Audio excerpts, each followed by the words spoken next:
Good morning. Did you see that?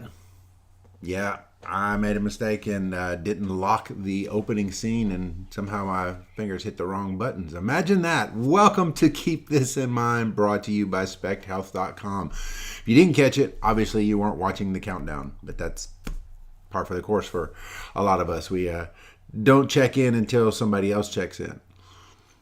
But I really want to get into today's message because for some reason, maybe it's because my birthday's around the corner, but for some reason, I was reminded of a sermon that I'd heard years ago called The Dash. There's also a TV show, documentary about Tim Tebow called The Dash.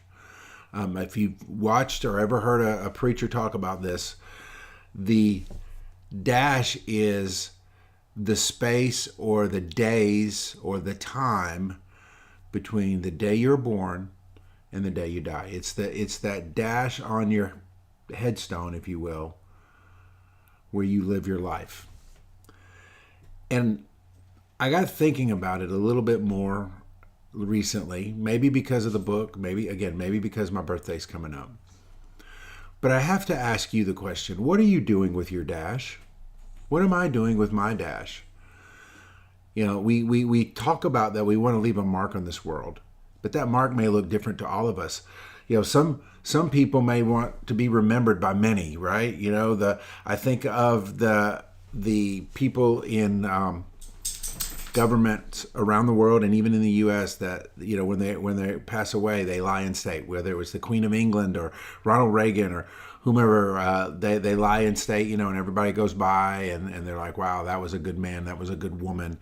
They really did something with their life. Other people just want to be seen as someone who had a good life. They were a good person and they lived a good life, and you know, they worked and they were honest and such. But all of that ties back to the same idea of the dash. What are you doing with the time you have? Many of us think that we have a lot of time. And yes, I made the most of my dash.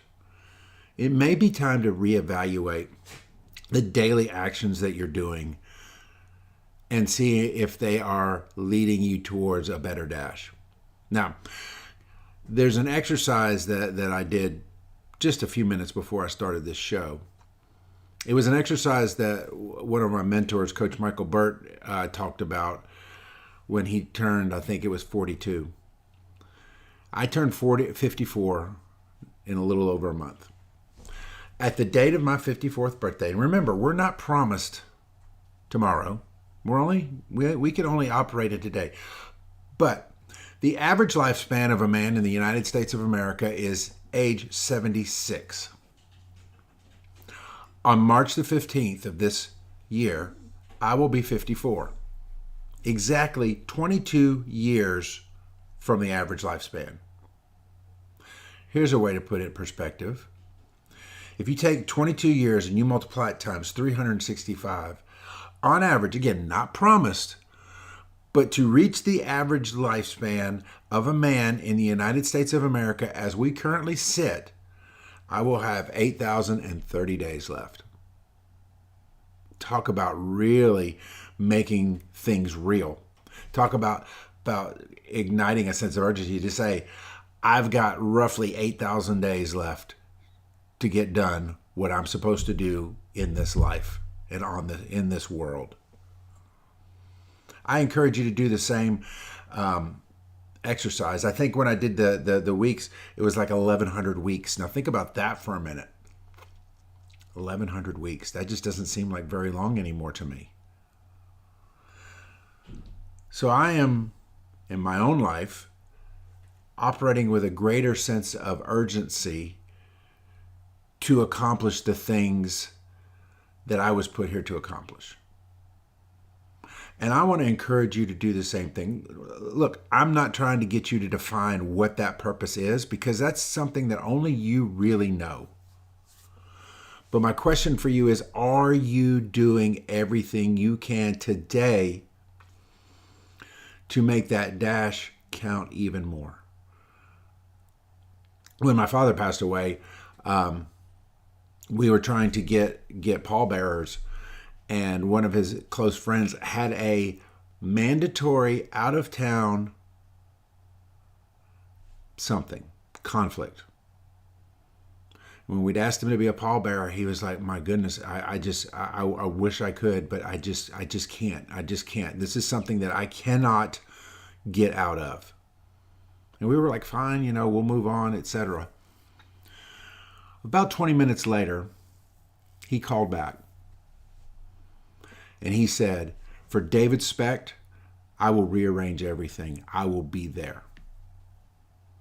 And I thought about that. It was such an impactful moment for me in that when he said he would do that, because that told me that the impact my dad had made on his life was so strong that even the mandatory was not going to get in the way of him honoring that impact. So I want to ask you the question, what are you doing with your dash? Are you so young? Maybe I've got some young people who watch this. So young that you think you've got your entire life ahead of you and you've got plenty of time to do things. Hey, David, don't rush me. I'm in my 20s. I'm in my 30s. I'm in whatever. We're not promised tomorrow, folks. And so perhaps your time for your dash is to really get the ball rolling in what you're supposed to be doing, figuring that out, and then taking the actions to move there. Or maybe you're like me and you had a plan in place and you saw how you were going to make impact in this world and you saw that it was going to take care of generations, and then everything changed and the plan that you had just completely all but disintegrated. And now you're creating a new plan and a new life with an even greater sense of urgency because you recognize that there's only 8,000 days, perhaps, potentially. It's why I wrote the book, Old Dogs, New Tricks, because I found myself in that place and it really did change my entire perspective. Found myself in a place where everything that I had planned, everything that I had learned, everything that I had set off to do was changing. It was shifting. I felt like a man in a foreign country sometimes. But yet I realized that I still had a plan. I still had a purpose. I just had to change the methods. I just had to pivot. I just had to take the principles that I had learned over a lifetime and really, really drill them down into a way that could be shared with many. And if I can do it, so can you. So I just want to encourage you today as we wrap up this week of Keep This in Mind. By the way, thank you everybody who bought the book. There's some interesting things coming in the next few weeks that I'm really excited about with regard to the book. But I want to encourage you to really take a step back today. Before you check out for the weekend, take a step back and begin to think, what does my dash look like? What is the impact that I have made on the world around me? And am I making the impact on the world that I want to make? Again, that's not for me to decide. It's for you to decide. If you want to say, look, I lived a great life. I was a great employee for a great company and I retired and I get to live my golden years, great. If you have a burning inside of you that's like, I need to start something, or I need to finish something, or I need to walk towards something or walk away from something, do that self-evaluation. I would even encourage you to find out what the life expectancy is. If you're a lady, for a female, take that life expectancy and figure out what your dash could look like. I believe that if you'll do that little simple exercise, it will light a fire under you to really go after everything that you're supposed to. So as we close today, I want to just share one last thing. You can consume my videos. You can consume things on YouTube. You can listen to podcasts. You can read books. But really, at the end of the day, the best way to impact the dash in your life is to take action in the direction of what your goals and your purpose are. If you'll do that, all the other things, you'll find the right things to tie into. God bless.